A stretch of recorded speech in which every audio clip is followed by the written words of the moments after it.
It's finally mostly done. During the last couple of weeks, I was able to get most of the structural parts of the costume completed. The vest is still missing a lot of the detail embroidery work and the lining.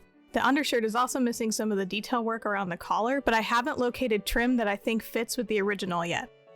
I spent most of the time stitching together the front, putting together the sleeves of the undershirt, and sewing the cape.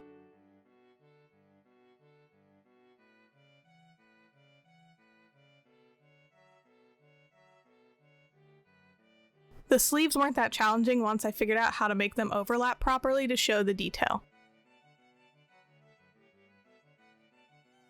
The front pleats are still missing the embroidery, but I'm thinking I'm going to just do this by hand as I couldn't get the sewing machine to do it quite how I wanted. The vest sleeves were then pleated and attached to the vest, which wasn't too difficult, but very tedious.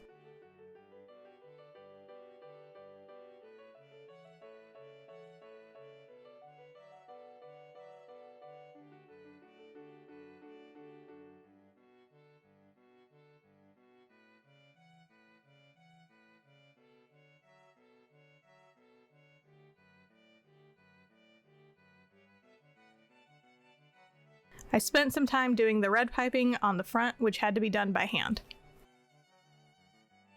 I added the piping to the cape. I'm fairly certain they used chenille for the original, but I used velvet since it was cheaper. I think I would have liked to have used a longer velvet, but I used a micro velvet. Maybe in the future I will change this out.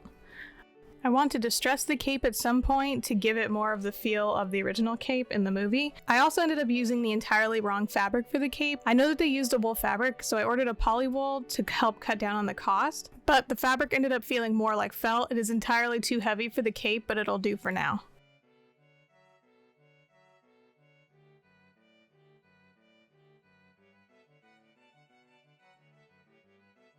The original belt was made out of either a very thin leather or pleather. As a leather worker, I hate pleather, so I opted to go with a thicker leather because that's just what I had on hand.